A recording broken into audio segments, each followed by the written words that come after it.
Halo guys, kali ini gue mau nge-review mobil yang bisa dibilang langka. Kenapa langka?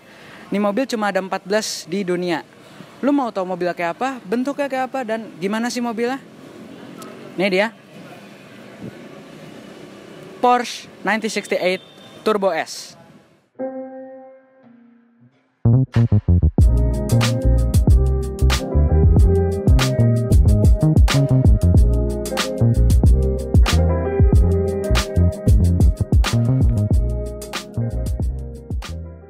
Oke, Porsche 968 Turbo S ini pertama kali diperkenalkan di dunia yaitu pada tahun 1993 dan berakhir pada tahun 1994. Mobil ini diproduksi terbatas oleh Porsche-nya sendiri yaitu 14-16 unit di dunia. Dan salah satunya ada di depan gue ini, berwarna putih dan di Indonesia. Porsche 968 Turbo S ini bisa dibilang kurang populer di kalangan car enthusiast di dunia. Kenapa kurang populer? Karena mobil ini mempunyai desain atau model yang terlihat racing look, gagah, kencang, dan yang pasti ganteng. Tapi Porsche memberikan tenaga kuda yang kurang memuaskan untuk car enthusiast di dunia ini. Sebelumnya ada tipe yang Turbo S ini, Porsche pernah memperkenalkan tipe standarnya. Itu adalah Porsche 968 standar yang diperkenalkan pada tahun 1992 dan berakhir di tahun 1995. Yang tipe standarnya lahir pada akhir fasenya Porsche 924 yang akan digantikan oleh Porsche Boxster. 968 standar ditenagai oleh 239 tenaga kuda dengan 3 liter engine inline 4. Setelah ada yang tipe standar, Porsche melahirkanlah tipe Club Sport atau bisa dibilang tipe GT3-nya dari 968. Ya masih sama, tapi terdapat stiker di samping kiri dan samping kanan ada tulisan Club Sport ya seperti GT3-nya. Setelah ada yang Club Sport, pada tahun 1992 Porsche melahirkanlah tipe Turbo RS. Beda yang seperti ini, yang Turbo RS lebih racing look. Terdapat tambahan roll cage di dalamnya dan dengan body kit atau parts-parts yang lebih track. Karena itu untuk di track, Porsche membuatlah untuk yang di track dan bisa di public juga, yaitu adalah Porsche 968 Turbo S yang akan kita bahas di video ini. Oke, sekarang kita akan bahas mobilnya. Kita mulai dari eksteriornya dulu. Kita mulai dari depan. Lebar mobil ini adalah 1,7 meter sama dengan yaitu adalah 1735 mm.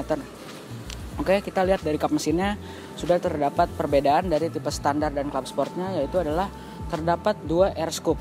Di antara satu logo Porsche, tidak seperti yang tipe standar dan Club Sportnya.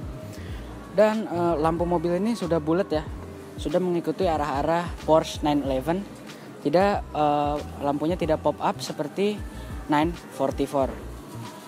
Dan depannya bumpernya masih sama dengan yang tipe standar, tapi terdapat 2 splitter tambahan di samping kiri dan samping kanan. Oke, kita sekarang ke sampingnya. Oke, sekarang kita bakal bahas mobil ini dari samping. Panjang mobil ini adalah 4,3 meter, sama dengan adalah 4321 mm, wheelbase-nya 2400 mm atau 2,4 meter, dan tinggi mobil ini ya emang pendek karena ini adalah sport car, itu adalah 1,2 meter. Mobil ini tentu saja pintu 2 atau coupe.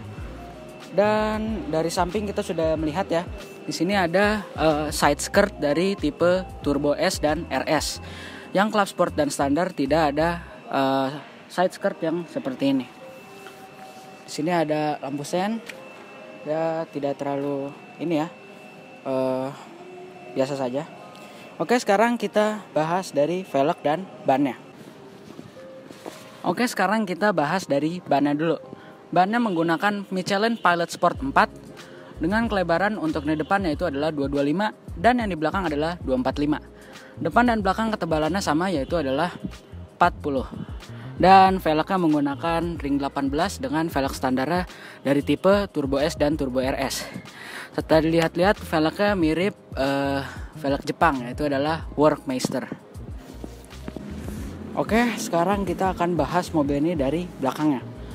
Mobil ini terdapat spoiler yang lebih besar dari tipe standar atau tipe Club Sportnya. Kenapa lebih besar? Karena mobil ini kan untuk di track dan untuk dipakai di kecepatan tinggi.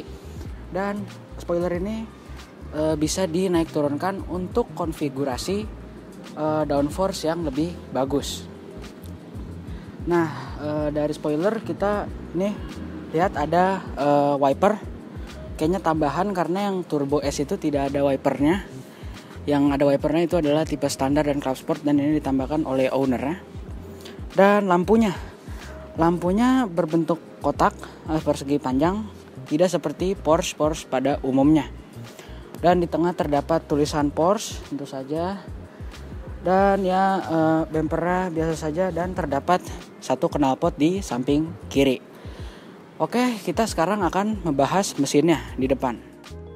Oke, sekarang kita buka kap mesinnya.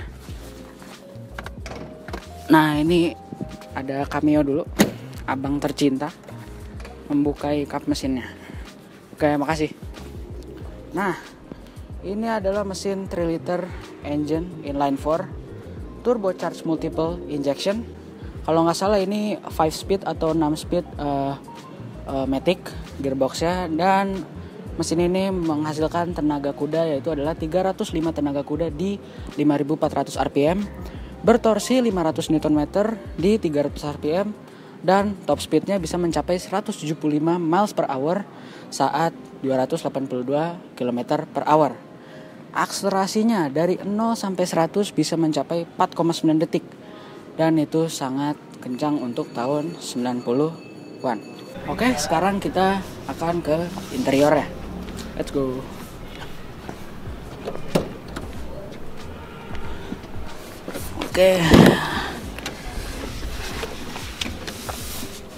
Oke, di interiornya ya. Ini setirnya kotak, sama seperti tipe-tipenya yang lain di 968. Dan ini matic. Setir kanan ini ya ada audio, AC, lampu, wiper. Ya segitu saja sih. Oke, sekarang kita akan nyalakan mesinnya.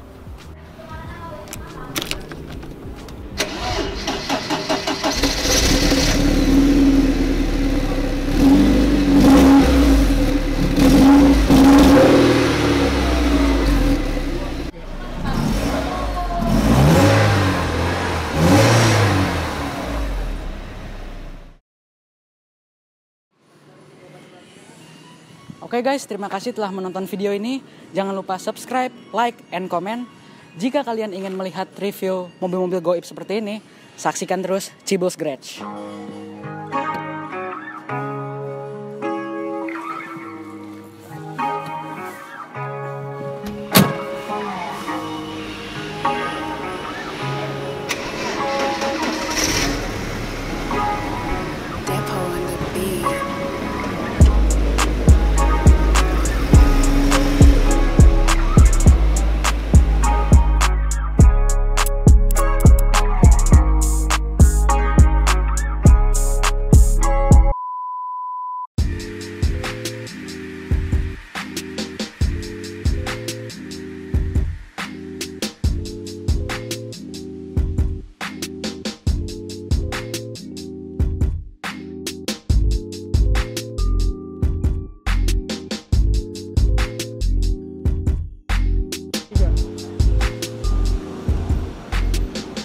Halo guys, sekarang saya ada di Plaza Toyota Body dan Cat. Saya akan memperlihatkan proses perbaikan bodi pada sebuah kendaraan. Nah guys, sekarang saya sudah bersama Om Didik dari Plaza Toyota. Halo Om. Halo.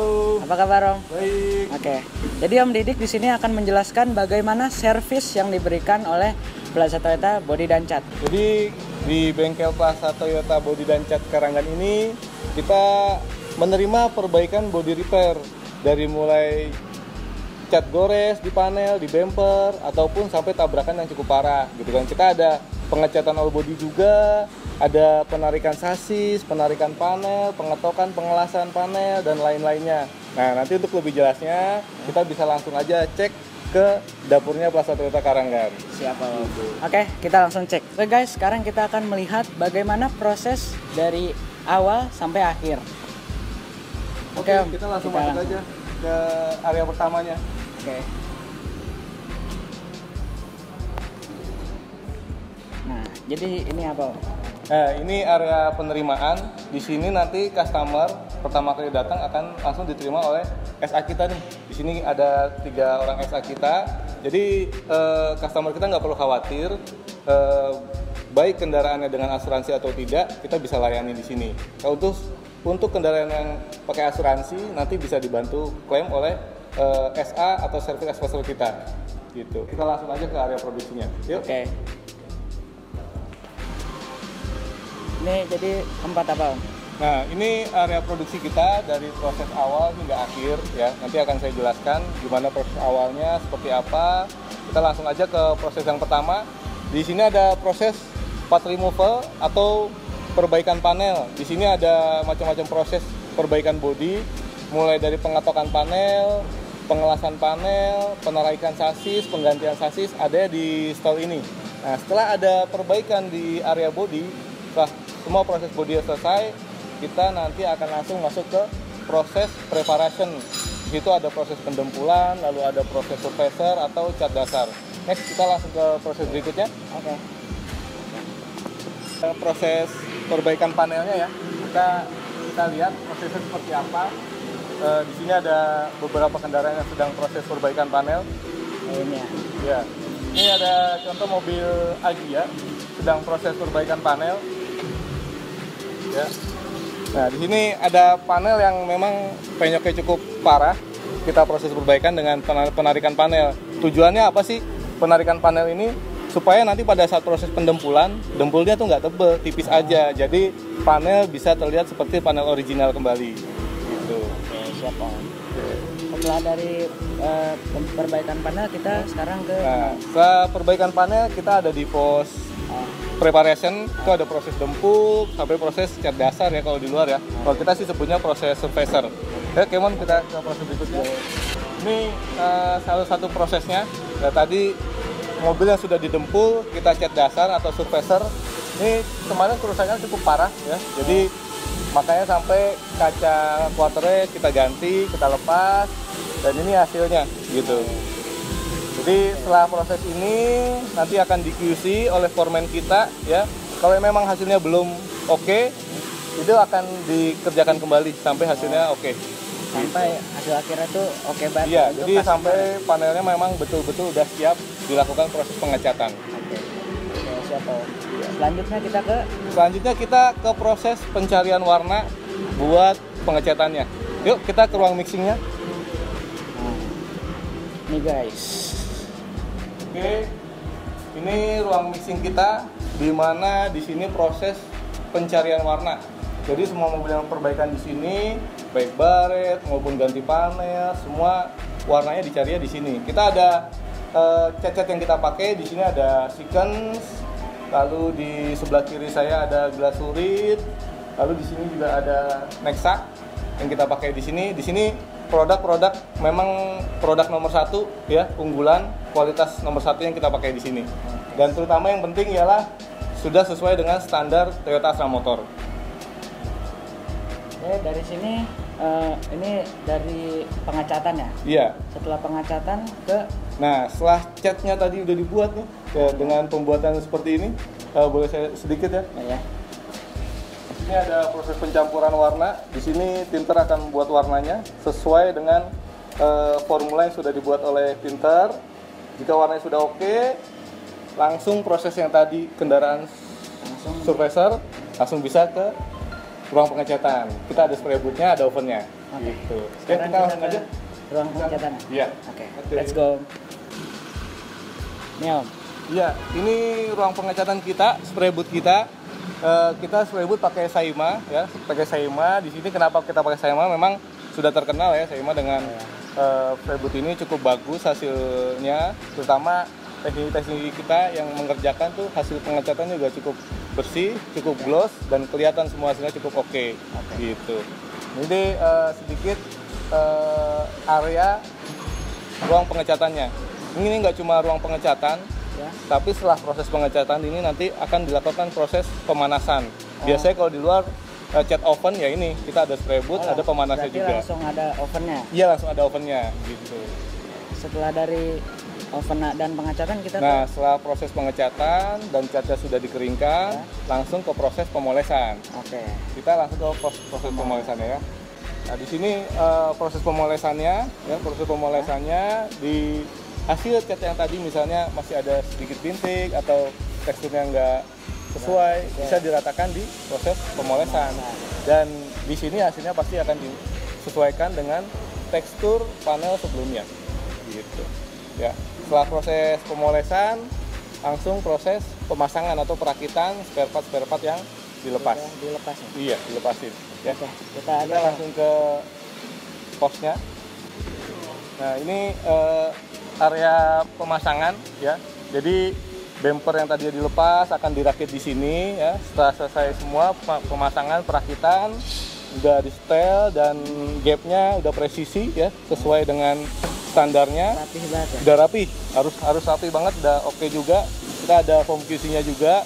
Setelah itu baru diproses finishing gitu ya. Kita langsung ke proses finishingnya. Nah, di sini mobil yang setelah proses pemasangan tadi langsung kita finishing, kita bersihkan semuanya, kita cuci, dan kita ada salonnya juga, salon interior, dan terutama ruang mesinnya. Ruang mesin pasti kita bersihkan, iya. Setelah oke, udah selesai semua, kondisi mobil sudah bersih semuanya ya, langsung diproses final inspeksi. Final inspeksi. Itu ada di mana? Kenapa? Proses final inspeksi ada di sebelahnya. Oh, di sebelahnya ini ya.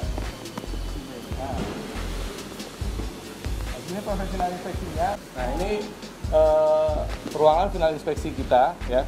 Kenapa kita buat backgroundnya warna hitam? Supaya memang apa yang ada di kendaraan itu terlihat secara maksimal. Dan PIC kita detail dalam pengecatan. Jadi benar-benar customer harus puas dengan hasilnya. Betul. Oke guys, kalian sudah melihat kan prosesnya seperti apa yang sudah dijelaskan oleh Om Didik. Oke, terima kasih Om Didik atas semuanya yang sudah dijelaskan. Oke guys, jika kalian suka video ini jangan lupa subscribe, like, and comment. Dan jika Anda ingin sekali melihat review-review mobil lainnya, saksikan terus Cibos Garage. Dah.